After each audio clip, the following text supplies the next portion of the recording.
क्या यही इंसानियत होती है? दोस्तों, अगर इस प्रश्न का उत्तर आपको मालूम है तो कमेंट करके ज़रूर बताएं।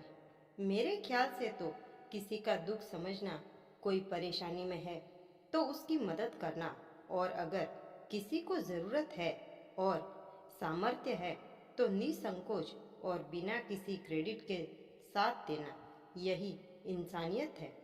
आपके क्या विचार हैं? दोस्तों, आज इंसानियत की एक ऐसी घटना सुनाने जा रही हूँ जिसे सुनकर आप भी हैरान हो जाएंगे। आखिर क्या हुआ उस ट्रेन में जो इंसानियत ही मर गई? आखिर क्यों ये घटना इतनी दिल को छू लेने वाली है? क्या वाकई यही सच्चाई है? अगर इतना सब कुछ देखकर भी इंसानियत नहीं जागी तो फिर इंसान कहलाने का फायदा ही क्या है? दोस्तों, इस वीडियो को देखने के बाद आप कमेंट करके ज़रूर बताएं कि इस घटना ने आपके दिल को छुआ या नहीं। वीडियोस तो हम बहुत देखते हैं और सुनते हैं, लेकिन अगर वही वीडियो आपके समय का सदुपयोग भी करे और कुछ ज्ञान भी दे तो कितना अच्छा है। आज हर रोज के मुकाबले ट्रेन थोड़ी लेट आई। काव्या स्टेशन पर इंतजार से कम और अंधेरा होने की वजह से थोड़ी चिंतित थी, क्योंकि आज उसके साथ हर रोज की तरह उसके मोहल्ले की औरतें नहीं थीं। ट्रेन स्टेशन पर पहुंचते ही काव्या झट उसमें बैठ गई, लेकिन जैसे ही वे सीट तक पहुंची तो उसके अलावा उस बोगी में वही एकमात्र लेडी थी, बाकी सब मर्द ही थे। काव्या ये देखकर मन ही मन थोड़ी सहम सी गई थी, लेकिन जाना तो था ही। इसी मजबूरी ने उसे वहीं बैठने को मजबूर कर दिया था। दिव्या ने सोचा, जैसे ही अगला स्टेशन आएगा वे उतरकर किसी और डिब्बे में बैठ जाएगी जहां थोड़ी भीड़ हो और औरतें भी हो। रात का समय था तो कुछ ऊँघिया रहे थे तो कुछ सीट पर सिर रखे बैठे थे। अचानक डिब्बे में तीन चार तृतीय पंथी तालियां बजाते हुए पहुंचे और मर्दों से 5-10 रुपए वसूलने लगे।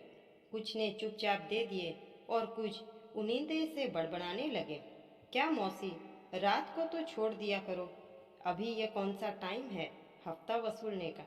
वे दिव्या की तरफ रुख न करते हुए सीधा आगे बढ़ गए। दिव्या ने भी उनकी तरफ ध्यान नहीं दिया, पर ये सब होने तक उसका कुछ तो समय निकल ही गया। दिव्या बस किसी तरह अपने आप को संभाले बैठी ही थी। तभी अचानक कुछ लफंगे मौज मस्ती और हंसी ठिठोली करते वहीं पर आ थमके। चारों ओर नजरें घुमाकर अकेली दिव्या को देख उसके आजू बाजू जा बैठे। दिव्या ने अपना मुंह खिड़की की तरफ फेर लिया।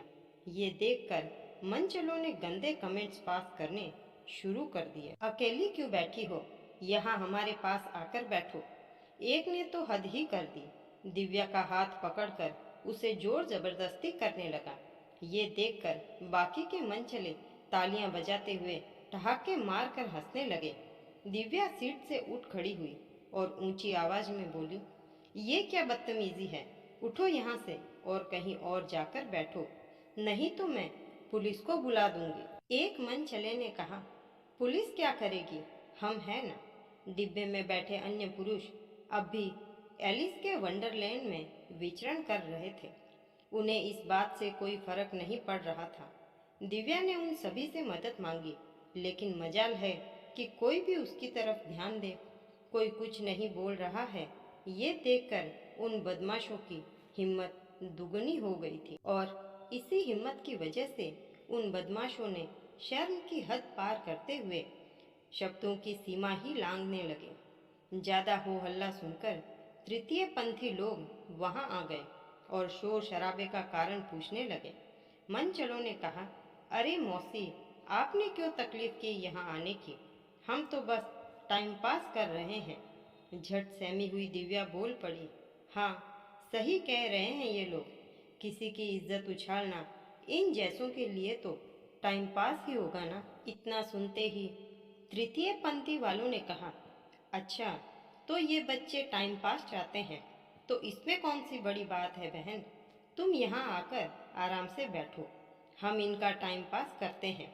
इतना कहकर सभी एक साथ जोर जोर से ताली बजाते हुए उन मनचलों के पास पहुँचे।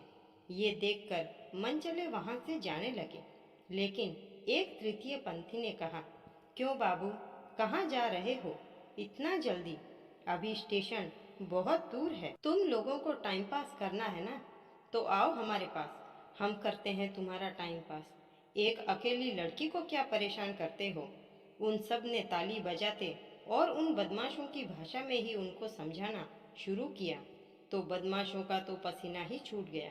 वे सब लोग हाथ पैर जोड़ने लगे और आइंदा ऐसा कभी भी किसी के साथ नहीं करेंगे, यह कहने लगे।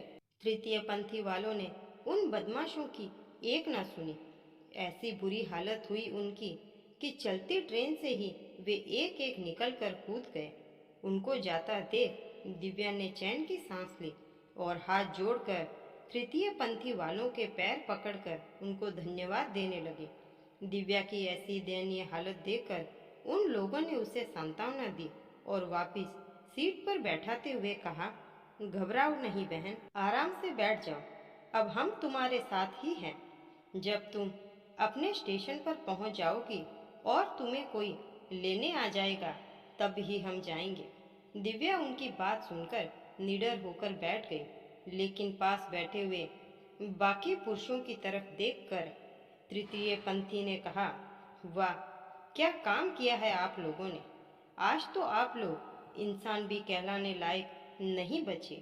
क्या खूब है तुम लोगों की मर्दानगी, जो एक असहाय लड़की का तमाशे बनते देख सकती है। क्या तुम लोगों में से किसी को भी बुरा नहीं लगा कि कोई कैसे तुम्हारे सामने किसी लड़की के साथ ऐसा गंदा व्यवहार कर रहा है?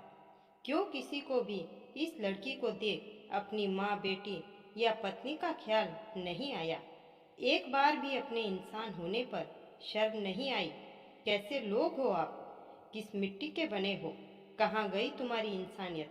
अरे, तुम्हारी अपनी ना सही, किसी की तो ये बेटी, बहन या पत्नी होगी। दिव्या अपनी भीगी आंखों को पोंछते हुए उठी और कहने लगी, आप किसको समझा रही हैं दीदी? ये वो इंसान हैं जिनमें ना ही कोई हिम्मत है और ना ही इंसानियत। ऐसी बातें सुनकर डिब्बे में जैसे शांति छा गई। वे सब बिना इंसानियत वाले इंसान तो कुछ भी ना बोल पाए, लेकिन असली इंसान यानी तृतीय पंथी वाले तालियां बजाते हुए दिव्या के साथ स्टेशन पर उतर गए। दोस्तों, अगर ये घटना सुनकर आपको भी कुछ सीखने को मिला है, तो चैनल को सब्सक्राइब ज़रूर करें।